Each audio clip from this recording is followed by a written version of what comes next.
Okay, hello everybody. Welcome to Korean Atlanta Mentorship here with another video of real talk, talking about the state of today's society. And one of the things I want to talk about is how different 1990s society was from today's society. And one of the things that made it truly different is that people were allowed to get credit for what they did. So, you ever notice that, like, if you grew up in the 90s or were alive in the 90s, I'll name the two Michaels, Michael Jordan and Michael Jackson were allowed to get individual credit for their achievements. So, you never saw like a news article or anybody saying, "Hey, Michael Jordan was only successful because he was part of the Chicago Bulls." Right? You don't hear anything like that, or you didn't hear anything like that. Same thing with Michael Jackson. You didn't say, "Oh, well, Michael Jackson's only famous because he was part of the Jackson Five," right? But in today's society, it's very common to not hear an individual just getting credit for their work, right? It's like, oh well, that guy's just good simply because it's that guy, right? Like that doesn't happen anymore. Even Elon Musk doesn't really get credit for being the richest man. It's like, oh well, he had a team behind him and blah blah blah. And it also kind of reminds me of the time when Barack Obama, regardless of how you feel about him, I mean, he's definitely a charismatic dude. Went on stage and everybody was like cheering him on when he said, "You didn't build that." Do y'all remember that when Barack Obama was on stage and he was like, "You didn't build that," and everybody was just like clapping. And this was a long time ago too, and I feel like that kind of attitude has permeated today's society. And I think the reason why that is just people are just much more jealous these days of each other and don't see that they can actually aspire to achieve greatness or the next level, right? So I think when a lot of people admired like Michael Jordan back in the 90s, there was that phrase like be like Mike, right? So that's basically to say, hey, you can essentially just be like Mike. Even though Michael Jordan's great, you can be like him. And so a lot of people accepted giving people who are better than them the credit, right? And they never said, well, it's because of this you were successful. Whereas in today's society, if you're successful, everybody's going to try to talk to you like, well, you're only successful because of, and then something kind of like related to your background rather than your own individual effort. Everybody will do that to you. There won't be a single person who will give you credit for you doing your best or you being you. It almost pretty much has to be because of something else that you were successful, right?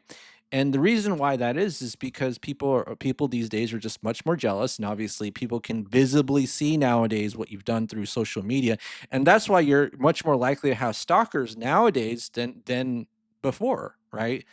Stalking is very common. I'm pretty sure there's like 10 people I know who watch these videos and then they will never comment on them, right? Almost never.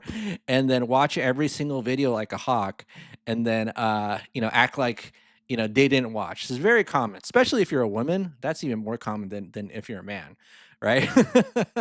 So, what again? Why is that? It's because simply said, they hate us because they hate us, and this is a phrase that I remember from the Sony movie called The Interview, where they interview, quote, the dictator of North Korea. And I'm going to play this video. Okay, I'm going to play this video. I can't monetize this video, but I'll just play it for you all. I'm sacrificing my, 8 cents of monetization for this video. But let's go ahead and play and see what's going on and what it's all about. And did I put in the highest quality? All right, let's go ahead and watch. They call me incompetent. That's exactly what they said about me when I scored this interview. No way. Said Dave Skylark is stupid and incompetent. You're handsome, competent, suave. How dare they? I pretend like their insults don't get to me. But they do. You know what's more destructive than a nuclear bomb?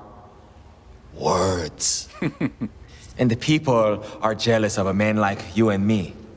It's as though they despise us because they are not us. Hate us because they ain't us. Exactly. They hate us because they ain't us. That's a great saying, okay? Hate us because they ain't us. They hate us because they ain't us. Kim, you got it, boy. Okay. Alley-oop! Sorry. Oh, my ankles. Okay. Yes, exactly. They hate us because they. Ah, man, I can't even do a Korean accent anymore. Exactly. They hate us because they ain't us, and that's really where we've gone in today's society. In fact, let me actually play the old Obama clip. You didn't build that, and let's see if they. Yeah. Let's see what CNN says. If you were successful, somebody along the line gave you some help. There was a great teacher somewhere in your life. Somebody helped to create this unbelievable American system that we have that allowed you to thrive. Somebody invested in roads and bridges. If you got a business, that you didn't build that. Somebody else made that happen. Now I get what he's trying to say, right? Like there is a society and system that allowed you to prosper, right? But the fact that he said that you didn't build that is kind of mind-boggling. Did they disable the comments? When you lose in Mario Kart after taking 3 blue shells. That's funny. But yeah, that's the society that we live in today. In fact, I'll just ask ChatGPT this, and I think this is ChatGPT 5, which is the version that doesn't suck up to me. But let's see what ChatGPT 5 says. Is it just me, or does it seem like back in the 90s, society gave credit to individuals for their own achievements rather than something related to your background? It seems like in today's society, you only get credit because of something related to your background. Example: teacher, parents, school systems, etc. And then, whereas back in the 90s, nobody said that Michael Jordan was successful because he joined the Bulls, right? So let's see what ChatGPT says.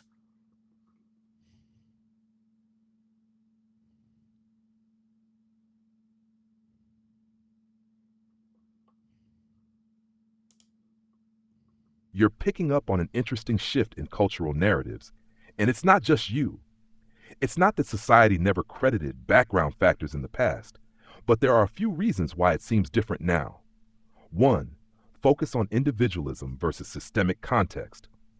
In the 1980s and 90s, Western media, especially in the US, celebrated the self-made myth. Michael Jordan, Bill Gates, Oprah Winfrey. They were framed as extraordinary individuals who succeeded primarily through talent, drive, and hard work. The structural advantages that helped them, like supportive families, access to resources, or socioeconomic factors, were often downplayed. The narrative was simple: you can succeed if you work hard enough. 2. Rise of systemic awareness. Today, there's more public discussion about systemic factors: privilege, inequality, access to education, mentorship, and social support. Recognizing that someone had supportive parents, good teachers, or access to elite institutions isn't necessarily to diminish their achievement. It's about acknowledging context. So credit is more often framed as a combination of personal effort and environmental factors. 3. Social media and narrative shifts. Back then, media was top-down. TV, magazines, mainstream interviews. Stories were curated and tended to be simple, hero-focused.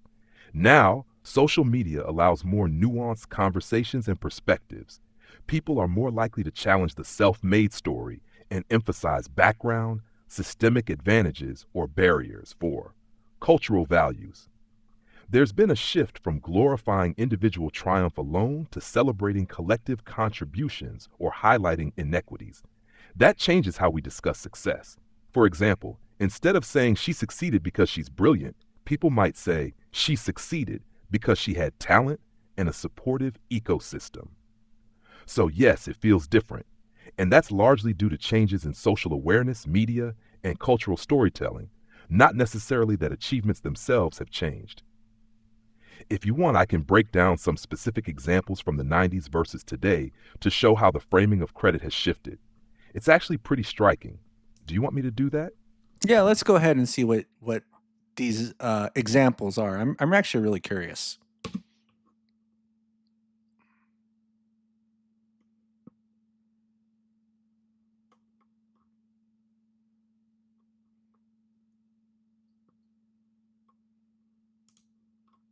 Perfect. Let's look at some clear examples comparing the 90s with today to see how the framing of credit has shifted. I'll highlight both individual focused narratives and context focused narratives. 1990s, individual achievement was front and center. 1. Michael Jordan, narrative. Jordan is the greatest because of his unmatched talent, work ethic, and clutch mentality.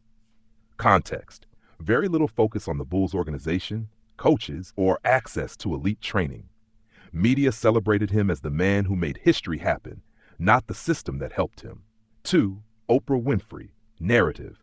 She rose from nothing to become a media powerhouse through sheer talent and determination. Context. While her difficult childhood was sometimes mentioned, the focus was on her personal drive and charisma, not on systemic support or mentorship that aided her. 3. Bill Gates, narrative. He created Microsoft and became one of the richest men in the world through genius and vision. Context. His access to computers at Lakeside School, supportive parents, and privileged early exposure to tech were rarely emphasized publicly. Pattern. The media liked hero stories. Achievements were framed as the product of the individual, almost in isolation from their environment. Today, background, context, and systems are frequently cited. 1. LeBron James, narrative. LeBron succeeded because of his talent, hard work, and the support of his coaches, mentors, and family.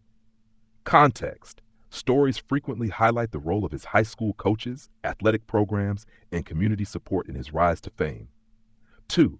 Tech entrepreneurs, e.g., Mark Zuckerberg, Elon Musk. Narrative.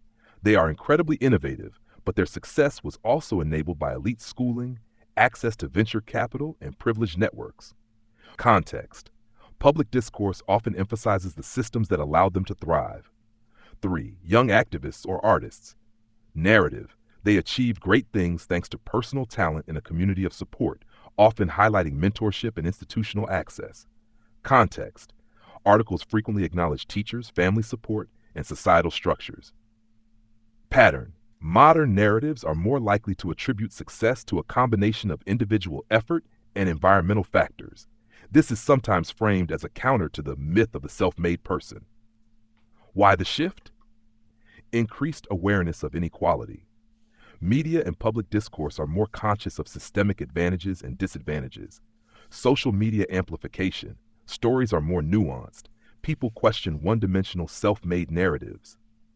Cultural values. Today, celebrating only the individual can feel like ignoring social responsibility or collective effort. If you want, I can also create a short table showing then versus now that makes the contrast visually obvious. It's almost like looking at two different storytelling cultures. Do you want me to do that? No, I'm good. But I think this is really important to see the cultural shift where it says today celebrating only the individual can feel like ignoring social responsibility. So it's almost like, let's say you talk about Michael Jackson, like if he were still alive or if there was like a new Michael Jackson coming up today, it always nobody would like celebrate Michael Jackson. It'd always be like, well, he was because he was part of the Jackson Five, right? And I'm not saying that it's a good thing to only totally celebrate the individual. My point is that in today's society, the individual will never get credit anymore because you didn't build that, right? So, yeah, and a lot of it, just to kind of like be blunt, just comes from jealousy because people don't celebrate each other anymore. And this is why I say like if you actually give credit and just like say, "Hey, you're awesome," you will stick out like a sore thumb compared to most people, especially like let's say you're a boss or your employer or you're in some sort of position of power because people just don't like to give credit for anything anymore. It's like it's all about me. And then if you did something amazing, then it's because not because of you, it's because of something else in your background. And there will never be a time pretty much in today's society, where individuals in general just get credit for their success, right? And I'm not saying that's a good thing to only, you know, push that narrative, right? But I'm saying is that it will never happen again, pretty much, unless we have a total cultural shift. But I think because of today's society, because people can easily see other people's achievements and what they're doing, everybody gets too jelly of each other or jealous, right? So that's where we are in today's society. So if you're thinking, man, if I'm successful, then people will truly recognize how great I am. Probably not going to happen. Probably people will just push a narrative that you didn't build that. You didn't build that, right? And again, Obama's a very charismatic man. Got a very charismatic. That's why when he says something like that, people are like, they just kind of take it. You know what I mean? So it seems natural what he's saying, but that's actually very bizarre if you really think about the history of the society that championed individual achievement, which we don't anymore. It's really bizarre. Like it's like we used to champion individual achievement, but we were at the same time more community oriented. And nowadays we're like more, living in our own little pods, but then we don't like it when people try to make it and get be a crab that tries to get out of the bucket, right? Or be a tall poppy. You gotta chop down the tall poppies, right? In fact, I'm just curious now. What does a tall poppy actually look like? Tall poppy. In Oh, is that what a poppy looks like? You gotta cut down the tall poppy, folks. Gotta cut them down. Okay. All right. Well, that's it for today, folks. This is Creolanta Mentorship. Remember, they hate us because they ain't us. Exactly. Exactly. Exactly. Very good. All right. All right. So see you all on the next video. This is Creolanta Mentorship.